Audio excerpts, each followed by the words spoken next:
Hola, buenos días. Buenos días.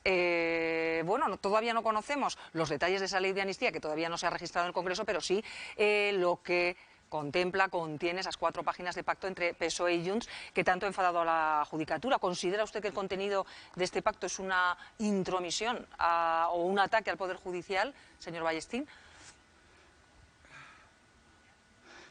Bueno, precisar en primer lugar que el comunicado de las 4 asociaciones que salió la semana pasada lo hicimos en base a una parte del acuerdo, aquella que considerábamos que suponía una intromisión en la función judicial, concretamente lo referido a la judicialización de la política que llaman en el pacto, ¿no? Entonces quiero precisar que nosotros no nos pronunciamos sobre amnistía sí o amnistía no, sino sobre esa parte del pacto que considerábamos que era un ataque al Poder Judicial. Bueno, pues está refiriéndose al lawfare, ese concepto de judicialización de la política que introduce en esas 4 páginas en las que se habla de establecer unas comisiones parlamentarias en las que se valoraría si se puede dar esta circunstancia. Esto entendemos que es lo que no ha gustado a las asociaciones de jueces.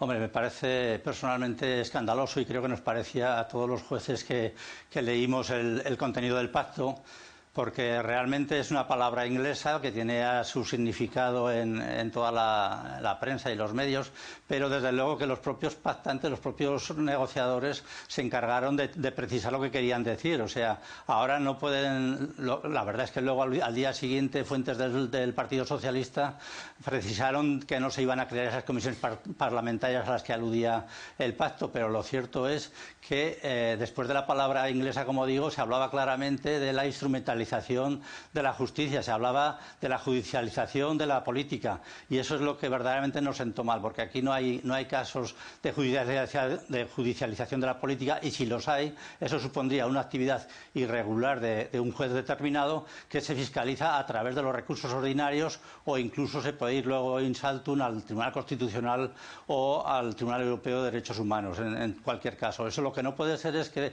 sea los partidos que negociaron esto los que incluyan una posibilidad de que el Parlamento controle la actividad judicial. Eso es lo que nos parece que no es de recibo y que atenta frontalmente contra la división de poderes. Usted también ha criticado que se cuestionara el Tribunal Constitucional cuando intervino en la reforma del Estatuto de Cataluña. Claro, es que resulta que aquí ya se desconocen las funciones de cada institución. Hay un Tribunal Constitucional que tiene como encargo fundamental velar por la aplicación de la Constitución y que se tenga en cuenta la Constitución en las normas y en las leyes, entre ellas el Estatut que salió del Parlamento catalán y que luego lo convalidó también el Parlamento español, y que también hubo incluso un referéndum a nivel de Cataluña para que los ciudadanos lo avalaran.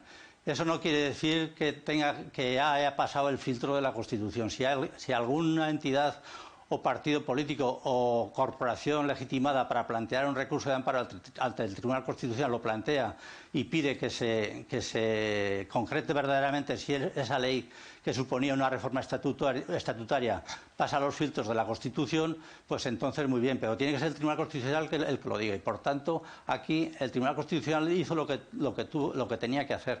O sea, es decir, este estatuto con 200 y pico artículos es acorde en todo su contenido con la Constitución, o hay algunas partes que no lo es.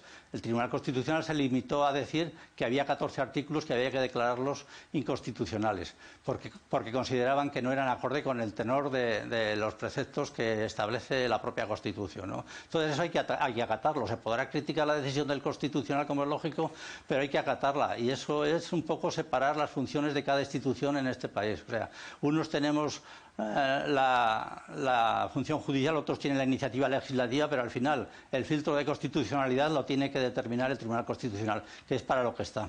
Bueno, decía en un principio que no iba a entrar en esas 4 páginas de ese pacto de PSOE y Junts, que es lo que hasta ahora conocemos, porque no conocemos el contenido de la ley de amnistía una vez que se registre en el Congreso, algo que no se ha producido. Pero yo le pregunto, ¿una ley de amnistía cabe en la Constitución?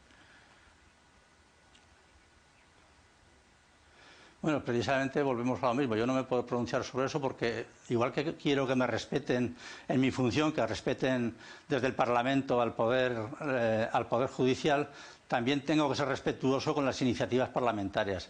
Si verdaderamente consideran que esa iniciativa parlamentaria que va a suponer la introducción de la amnistía para las personas relacionadas con el proceso, pues entonces eso hay que respetarlo porque es una iniciativa parlamentaria. Yo como juez no puedo criticarla. Tendrá que ser en su caso también, otra vez, el Tribunal Constitucional el que interprete si esto es acorde o no con la Constitución. Yo como ciudadano puedo tener mi opinión, dentro de la asociación puedo tener mi opinión, de la Asociación de Jueces me refiero, y a nivel de profesional puede tener mi opinión, pero mi opinión no cuenta para nada.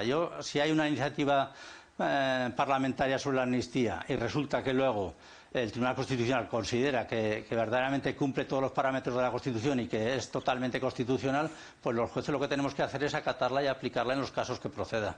¿Y en este momento, en esta situación, cree que está en peligro la separación de poderes? Bueno, esto es un ataque frontal. Los términos del pacto en aquello que se refería a la judicialización de la política y la posible creación de comisiones parlamentarias para que debatan sobre casos judiciales y luego incluso que puedan llegar a conclusiones que verdaderamente lleven a modificar leyes o incluso a determinar acciones de responsabilidad con las personas que hayan podido tomar decisiones judiciales, esto me parece muy grave. O sea, es un poco entrar en la senda de lo que han entrado ya otros países, alguno incluso europeo, como pueda ser Hungría o Polonia, o también en lo que ha intentado también Israel antes de que se produciera todo esto que está ocurriendo ahora, lamentablemente, también en aquel país. Pero en principio, ya digo, yo creo que aquí lo importante es que si la amnistía se acomoda o no a la Constitución, lo que no podemos permitir, por lo menos como jueces, es que se ataque de esta forma tan alarmante al Poder Judicial, que es lo que puede suponer si verdaderamente esos términos del pacto se llevan a cabo y se crean esas comisiones que verdaderamente supondrían una ocupación del Poder Judicial, porque estarían fiscalizando nuestro trabajo, nuestras decisiones e incluso determinando acciones de responsabilidad contra los jueces que hayan podido tomar decisiones en esta materia. Pues Alfonso Ballestín, le agradecemos que nos haya dedicado estos minutos hoy en Aquí y Ahora. Un saludo y gracias. Pues muchas gracias a ustedes por contar con mi opinión.